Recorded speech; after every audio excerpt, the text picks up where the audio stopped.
नमस्कार बच्चों, आप लोगों के लिए मेरे द्वारा संचालित नवबोध प्रकाशक द्वारा प्रकाशित लेखाशास्त्र अकाउंटेंसी क्लास 12th के स्टूडेंट के लिए बैक साइड के प्रैक्टिकल्स प्रॉब्लम क्रियात्मक प्रश्न के हल की सीरीज चल रही है। इसी क्रम में हम देख रहे हैं बच्चों चैप्टर नंबर 6 साझेदारी फर्म का विघटन, dissolution of partnership firm.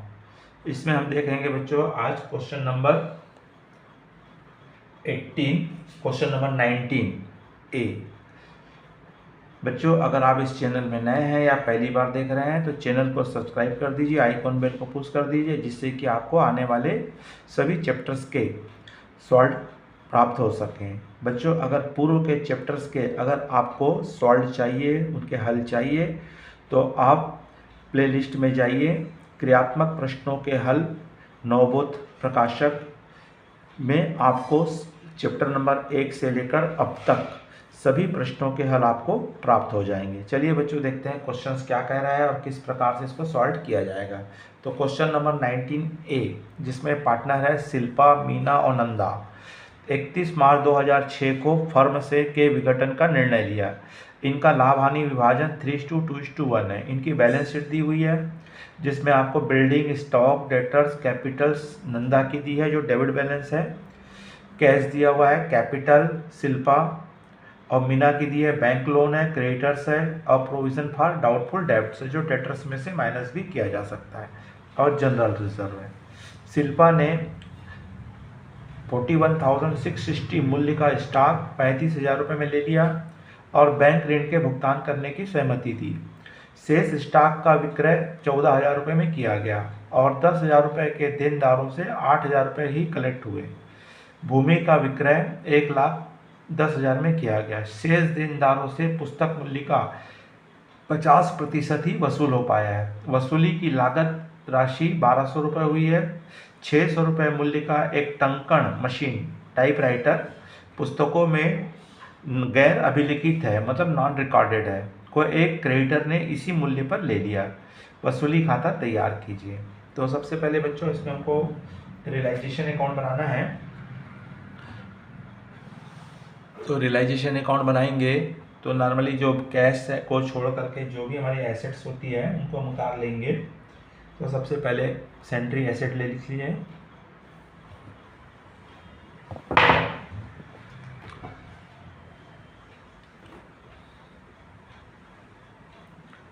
Sentry assets, तो हमको यहाँ पे एसेट्स में दिया हुआ है लैंड दी है, लैंड 81,000 का, उसके स्टॉक है 56,760 का और डेप्टर्स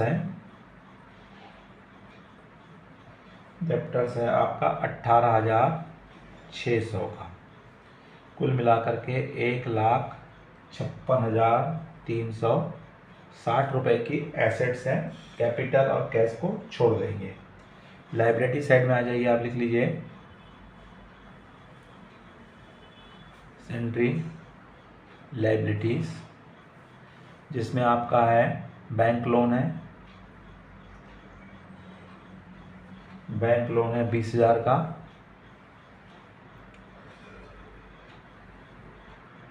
क्रेडिटर है 37,000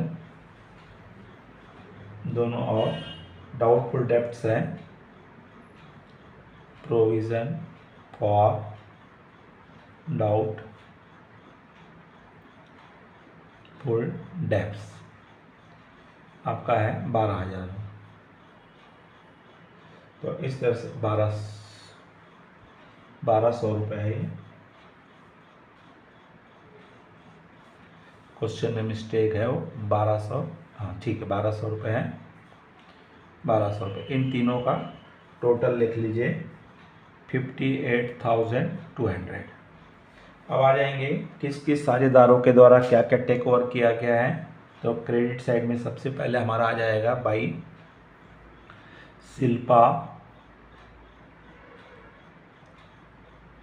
शिल्पास कैपिटल अकाउंट, और शिल्पा के द्वारा स्टॉक रखा गया है और स्टॉक रखा है उसने 35,000 रुपये का। उसकी कीमत ज़्यादा है लेकिन उसमें से कुछ स्टॉक को रखा है और साथ में बैंक लोन को पेमेंट करने की जिम्मेदारी ले ली है। तो इधर आ जाएगा टू शिल्पा कैपिटल अकाउंट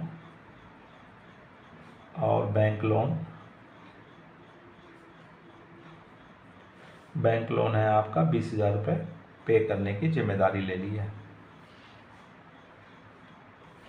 अब उसके पश्चात हमारा है यहाँ पे आपको कह रहा है प्रश्न में शेष स्टॉक को हमने मार्केट में 14,000 रुपये में बेच दिए हैं।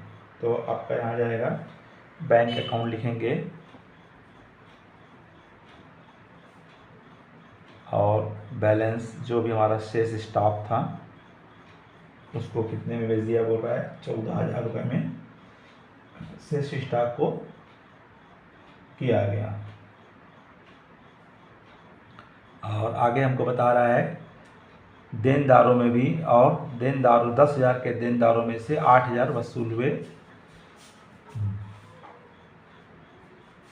शेष स्टॉक का 14,000 में किया गया, सहमत हुए। शेष स्टॉक का विक्रय 14,000 में किया गया और 10,000 रुपये के देनदार से 8,000 रुपये ही वसूल हुए बोल रहा है।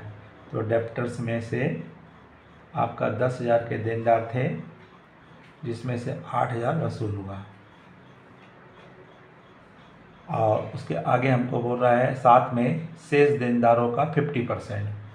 तो शेष देनदार हम निकालेंगे तो हमारे पास देनदार थे कितने 18,600 के देनदार हैं बैलेंस डेटर्स।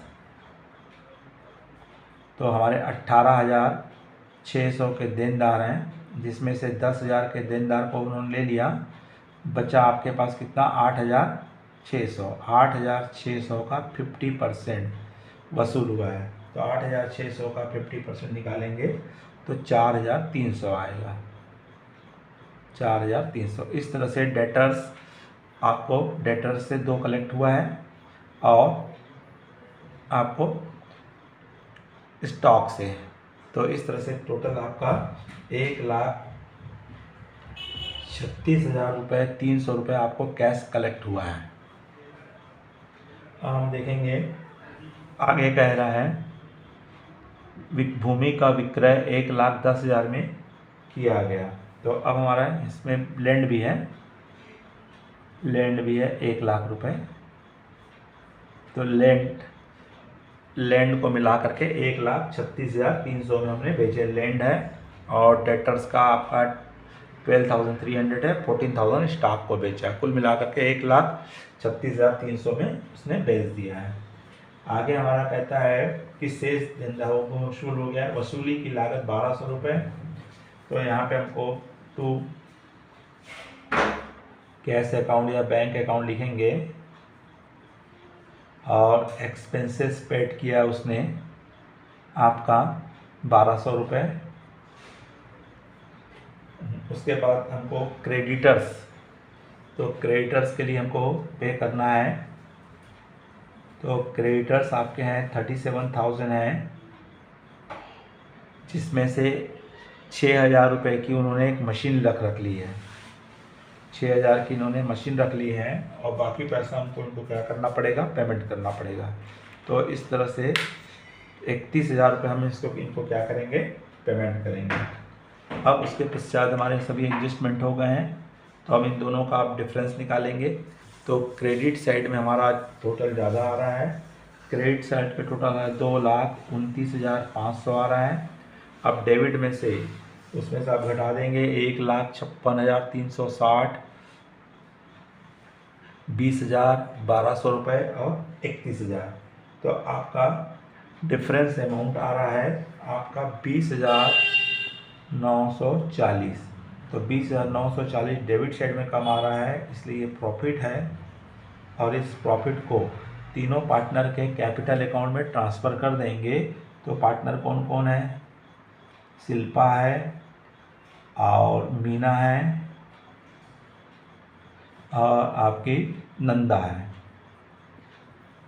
और इनका रेशो हमको बताया है प्रश्न में 3:2:1 है, 3:2:1 है। अब इसको आप 20,000 पर बांट दीजिए, 20,940 इंटू 3/6, 2/6 और 1/6। पहले आप इसको 6 से डिवाइड कर दीजिए।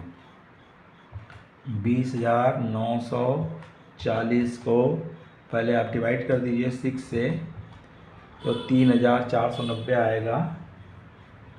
अब इसको आप इंटू कर दीजिए, 3 से कर दीजिए इंटू, तो आपको मिल जाएगा 10,470, और 2 से मल्टीप्लाई करेंगे तो आपको मिलेगा 6,980, और 1 से तो 3 है, इतना ही आएगा 3490, और दोनों साइड का टोटल होगा 2,29,500। तो इस तरह से इसमें आपको रियलाइजेशन अकाउंट आपका बनेगा। अब इसके और इसमें आपको कैपिटल अकाउंट्स और कैश अकाउंट भी बनाने के लिए कहा है। तो उसके बाद हम बनाएंगे इसका कैपिटल अकाउंट बनाएंगे। तो कैपिटल अकाउंट में सबसे पहले आप इनका बाई बैलेंस उतार लीजिए। इसका पर्टिकुलर है शिल्पा, मीना और Nanda Bai balance break down कर दीजिए। 80,000, 40,000 और एक का बैलेंस एसेट साइड में दे दिया है, तो इसका बैलेंस क्रेडिट डाउन आएगा नंदा का 23,000। और उसके बाद हमारा जनरल रिजर्व है, जनरल रिजर्व को भी ये 3:2:2 में बांटेंगे, और जनरल रिजर्व इनका दिया हुआ है आपका 12,000, तो ये बट रहा है 6,000, 4,000 और 2,000। जनरल रिजर्व के बाद देखेंगे कि कौन कौन किसने एसेट्स रखा है, लाइबिलिटीज के पहले आप प्रॉफिट बांट लीजिए रियलाइजेशन से। तो रियलाइजेशन से प्रॉफिट आया था 10,470, 6,980 और 3,490। उसके बाद एसेट्स एंड लाइबिलिटीज़, तो लाइबिलिटीज़ रखते हैं तो रियलाइजेशन अकाउंट बोल के लिखेंगे, रियलाइजेशन अकाउंट। और इन्होंने बैंक लोन का पेमेंट करने की जिम्मेदारी ली थी शिल्पा ने, तो शिल्पा के कॉलम में आ जाएगा 20,000 रुपये। और एसेट टेक ओवर किए हैं तो यहाँ भी आ जाएगा रियलाइजेशन अकाउंट, और स्टॉक को उसने रखी थी शिल्पा ने 35,000 में। अब इसके पश्चात इनका दोनों का बैलेंस निकालेंगे, तो दो का हमारा टोटल क्रेडिट साइड में ज़्यादा आ रहा है। इसका आ रहा है 1,16,470, 40,400, 6,980 को जोड़ोगे तो 50,980। तो इस तरह से 1,16,470 में से 35,000 रुपये माइनस करेंगे तो 81,470 रुपये आएगा, और 50,980 में से माइनस करेंगे कुछ भी नहीं है तो पूरा वही आएगा 50,980। इधर का टोटल ज़्यादा आ गया है और कम इधर का है, तो जिसमें 5,490 रुपये माइनस करेंगे तो इसका आ रहा है 17,510 रुपये। तो इस तरह से इसमें नंदा अपने घर से पैसा लेके आएगी बैंक अकाउंट या कैश अकाउंट बोल के, और बाकी दो पार्टनर मीना और शिल्पा लेके जाएंगे तो बैंक अकाउंट। तो इस तरह से आपका क्या बनेगा बच्चों, इसका कैपिटल अकाउंट बनेगा। कैपिटल अकाउंट बनने के बाद हमको इसका कैश अकाउंट बनाएंगे या बैंक अकाउंट बनाएंगे। तो जहाँ जहाँ हमारा बैंक आया रहता है सबसे पहले तो कैश एट बैंक या इनका जो बैंक बैलेंस होगा उसको लिख लिया जाएगा। बैलेंस BD 10,840 रुपये हमारे पास पहले से है जो एसेट साइड में दिया हुआ है। अब संपत्तियों को रियलाइज़ करने से, बेचने से हमको जो मिला था रियलाइजेशन अकाउंट, जिसमें आपको स्टॉक से, डेप्टर से और लैंड से मिला था 14,000 और 12,300, और लैंड से मिला था 1,10,000। तो इन तीनों का टोटल आपके रियलाइजेशन अकाउंट के क्रेडिट में दिया हुआ है। उसको उतार लेंगे 1,36,300 रुपये। उसी प्रकार आपको नंदा ने भी पेमेंट कैपिटल ला के दी थी, तो नंदा कैपिटल अकाउंट और नंदा से मिला था 17,510। क्रेडिट साइड में आ जाएगा, सबसे पहले रियलाइजेशन एक्सपेंसेस आपने दिए थे, रियलाइजेशन अकाउंट एक्सपेंसेस पेड किए थे आपने 1,200 रुपये, और उसके पश्चात क्रेडिटर्स का हमको पेमेंट करना पड़ा था। रियलाइजेशन अकाउंट क्रेडिटर्स को हमने 31,000 पेमेंट किए थे टंकण टाइपराइटर की राशि घटाने के बाद, और शिल्पा को पेमेंट होगा, शिल्पा कैपिटल अकाउंट उनको पेमेंट होगा 81,470 रुपये, और मीना को पेमेंट होगा आपका 50,980 रुपये। तो इस तरह से अब इसका दोनों का आप बैलेंस करके देख लीजिए। अगर दोनों साइड का बैलेंस इक्वल आ जाता है तो आपका सवाल क्या माना जाता है, राइट माना जाता है। जिसका आ रहा है 1,64,650 रुपये, 1,64,650 रुपये। तो इस तरह से दोनों साइड का टोटल बराबर आएगा। तो चलो बच्चों, अगर ये प्रश्न आपको समझ में आया होगा तो लाइक कीजिए, अपने अधिक से अधिक मित्र साथियों को शेयर कीजिए, और कमेंट्स बॉक्स में जाकर अपनी राय अवश्य दीजिए। नमस्कार, जय हिंद, जय भारत।